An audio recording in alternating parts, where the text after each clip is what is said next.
Merry Christmas to you, sir. Thank you, and to you as well. What can I help you with today?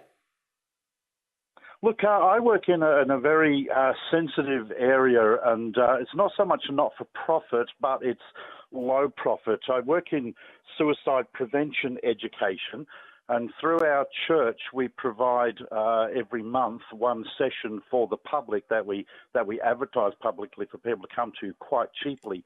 But it's really hard to engage people in such a sensitive area. And I just wanted to know if you had any advice on how I might attract people to something like that. Yeah, for sure. I mean, I think the reason why they are reluctant is because, you know, they have to be vulnerable. Is that a fair call? That is a fair call, yeah, and it's a subject people don't like to talk about. Sure. So for me, what I would immediately do is start putting out lots and lots of content, right? To flood the market with, you know, basically arresting people's fear of reaching out to you. So that could be that you start to just, like I am right now, to camera, talking about suicide prevention, showing empathy for the victims, right? It could be that you start to, you interview somebody that you've been able to help through this process. And so they get to see that you didn't judge this person. And they get to see this person say, you guys were beautiful to deal with, you handheld me, it made it really, really special. So we basically, what we're doing here is we're bragging, but we're not doing it directly. We're letting everybody else do it. Let the content speak for itself. Yeah. And I think if you could even create some well thought through content, and you spoke directly into the thing of, you know, so Bob, tell me, we helped you through this process. What was it like to reach out to us at the beginning?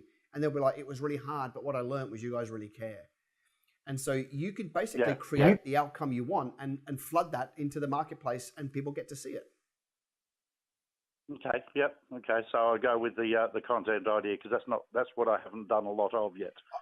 I just don't know another way, because if you go out there and say, hey, we'll never judge you, that's not gonna arrest their fears, because everyone's going to say that, even if they do judge them. Yeah. Just to clarify there, that the work I do is actually, if you came to a session, is to teach you how to be aware of someone else who might be suicidal and how to deal with that. I don't deal directly with suicidal people. Yeah, nice. Okay. So nothing really changes from me. The only other thing that you may want to do is to even get their attention in the first place, given that extra bit of information, you might want to put out content around the obligation, right, of being on the lookout, you know, for the signs. Like, start putting out content that goes, you know, here's 5 videos on the 5 signs to look for in your workplace for somebody who might be suicidal, right? And you know, and maybe start providing scripts that people could use if they think they might know somebody who's suicidal, so they're non-threatening. So you could probably go and arm your audience with a whole bunch of collateral. And then they're going to end up saying, I don't want to do this, but can you come in and help? And sure. But I think you've just got to, you know, sit in their shoes. What's their biggest concern? You know, if it's business people, they probably, like, honestly, they're probably sitting there going, oh, here's another thing I've got to go and do. So you need to put out content that makes it simple for them to be able to do it, right? You know, literally, like, for example, a 1-page cheat sheet, right, which is beautifully made up with graphics. That's like the 5 vital signs that you need to look out for to be able to spot suicide or mental health or however you would language it, right?